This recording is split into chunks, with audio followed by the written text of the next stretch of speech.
So yun guys, so magandang buhay po Pilipinas, magandang buhay po Luzon, Visayas, Mindanao at sa buong mundo mga kasyawing. So for today's video mga kasyawing, atin pong pag-usapan at atin pong pakinggan, no? Kung ano po ang masasabi po ni Congressman Deputy Speaker Alfredo Benitez, mga kasyawing, no?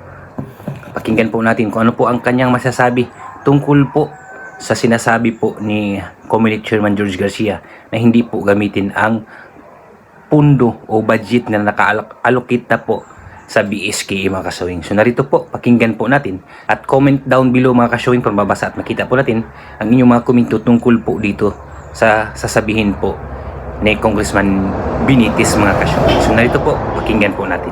Tingnan na natin si Bacolod City Representative Alfredo Albi Benitez, Deputy Speaker, House of Representatives. Congressman Albi, magandang umaga, si Joel Suweng. Good morning po. Magandang umaga, Sir Joel, Ma'am Weng, at magandang umaga sa lahat nakikinig sa inyo. Kung Albi, kausap namin si Chairman Garcia. Sabi niya, kung ang layunin ng pagpupuspon matipid yung pondo at magamit po sa pagtugon sa problema po natin sa oil crisis, mukhang hindi daw pwede, hindi daw uubra daw po yun dahil yan daw po unconstitutional. Ano po ang initial reaction niyo po dyan? Tama po yun, no? Pero kasi yung pondo, hindi pa naman nabibigay sa COMELEC. Kasi constitutional body siya. So pag nabigay ng pondo dun sa kanila, talagang hindi na po pwedeng makuha yun at gamitin sa ibang bagay outside COMELEC. Pero kung yung pondo nasa National Treasury pa, po pwede po pa i-treat yan na parang savings at pwede pong gawin, gamitin muna itong pondo na to sa itong fiscal year. Alam mo natin, ang Kongreso, nagpapas ng annual budget yon. So every year, meron po tayong budget na ni-appropriate. Next year, iba na naman. So parang ang gagawin natin, gagamitin muna natin itong pondo nila at ibabalik na lang sa susunod na taon. Okay, pero So, pwede pa po. ang sinasabi naman ni Senator Ping, halimbawa, pwede mong gamitin, pero hindi mo pwedeng gamitin. Kung hindi gagamitin ng COMELEC, kailangan i-declare muna siya na savings, Congressman. Tama po yun. Yes. So it will be declared the savings from the National Treasury, National Government, at gagamitin muna for other purposes. Wala bang ibang pwedeng pagkunan ng pondo, Deputy Speaker? Ma'am, ang ginagawa po ng Kongreso ngayon, kasi hindi po natin alam kung kaano katagal itong magiging pagtaas ng presyo. Sa kikita po natin at saka dapat po iplanuhin natin, magiging matagal po ito Dahil hindi pa po nagkakasundo dun sa US at saka sa Iran. So malamang po hindi matatapos itong pagtaas ng langis itong mga susunod na linggo o baka buwan. So ang ginagawa po natin, naghahanap po tayo ng resources o ng pondo na para ma-mitigate ang impact ng oil crisis.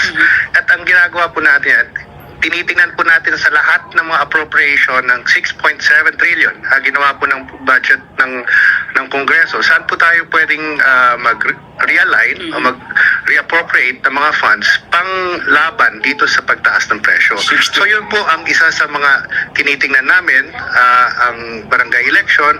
Pero today po, pero meeting sa Congress, lahat po ng about 13 or 14 committees pag-uusapan saan po pwede tayo i-identify yung mga hindi na priority natin for the 2026 budget at ilipat na lang natin para sa mga financial assistance sa mga targeted sectors na naghihirapan sa ngayong mga panahon. Alright, 19 billion pala ang pondo para dito. Okay. Sabi lang ng 3 billion nagamit na. nagamit na ng so meron pa tayong 16 billion. At tapos Tama po. sinasabi ninyo, kung Albi, magbubulong kayo para maghanap pa ng ibang pondo, hindi na priority, gamitin natin dito sa sa oil Energy crisis crisis. response. Oo. Tingin nyo, initially may nakikita na ba kayong, pwede natin magamit Iba pa. dito 16 billion na ito? Para paano? Ayuda na naman ulit. Paano gagawin natin?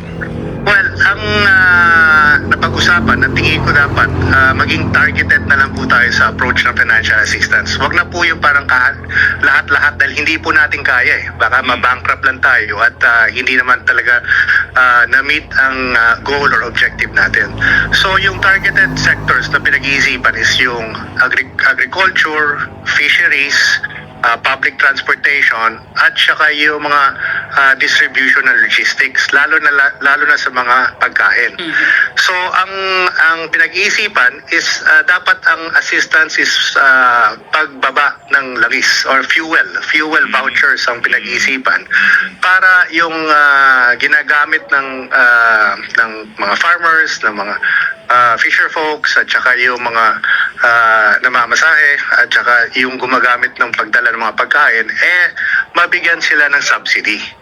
So doon po tayo nagfo-focus. So kung kailangan natin ng fuel vouchers para pang mitigate ng impact ng oil crisis, saan po natin kukunin yung pera? Kasi nung binasa yung 2026 budget, wala pa to eh. So mag-iiba na yung priorities natin. So we will shore up as much funds as we can para matulungan itong mga sectors na to. So saan manggagaling yan? Yan ang pinag-uusapan ng Kongreso ngayon. As we speak, 9 a.m. mamaya, meron ng joint committee meeting para hanapin yung pondo na yun. Sir Joel, nung COVID, almost 387 billion na nire-realign natin to mitigate the impact ng COVID. So dito, tatingin ko, baka dapat mas malaki. Kasi nakikita ko to baka mas malaking impact to kaysa sa COVID, sa nangyari sa COVID. Okay. Maliban po doon sa pondo para sa barangay elections, meron pa ba kayo ibang nakikita sa 2026 budget na pwede nating i-realign?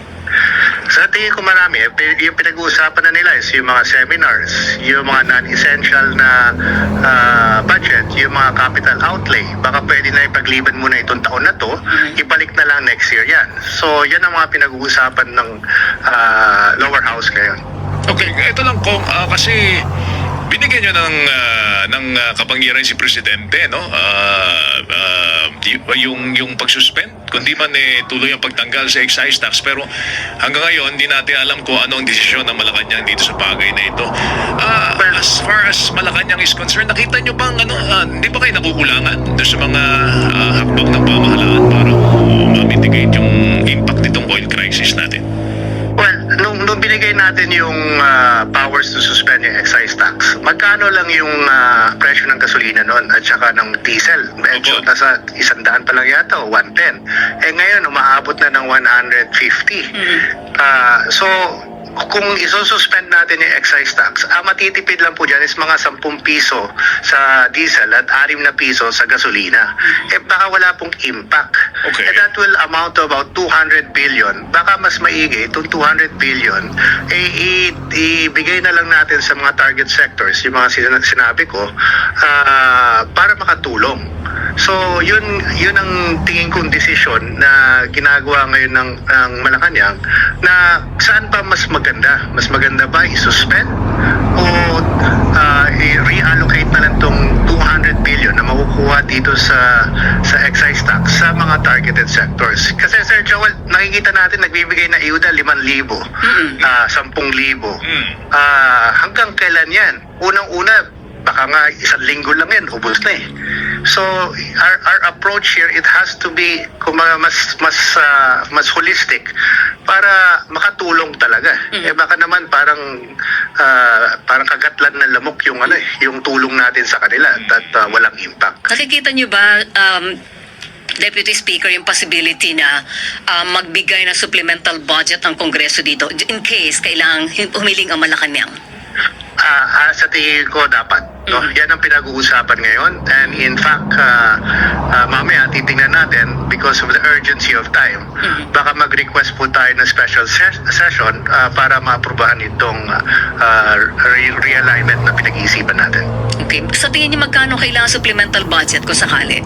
So yan mga kasyoy, no, narinig po natin yung sinasabi po ni Congressman Deputy Speaker Alvin Benitez, no, na pwede pa palang gamitin yung i-realign yung budget po ng BSK dahil hindi pa po napasa doon po sa ahensya ng Comelec mga kasyoy. So pwede pong gawing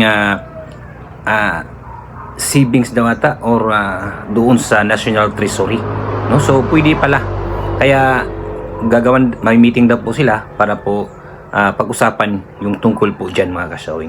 So yun lang po mga kasyoy, no? Narinig po natin ang response na sabi po na response po ni Congressman Benitez doon po sa sinasabi ni Comelec Chairman George Garcia. So comment down below mga kasyowing para mabasa at makita po natin ang inyong mga komento tungkol po dito mga kasyowing. So bago lang po kayo sa ating channel, no, don't forget to like, share, And comment mga kasawing, and click the notification bell, i-bell all nyo na para updated kayo lagi sa mga bago kong upload na video na katulad ng mga ganitong content mga kasawing. So yun lang po mga kasawing, no? Sana po ay abangan nyo po ang iba ko pong mga content na update po tungkol po dito mga kasawing. So yun lang po mga kasawing, maraming salamat po. Thank you for watching.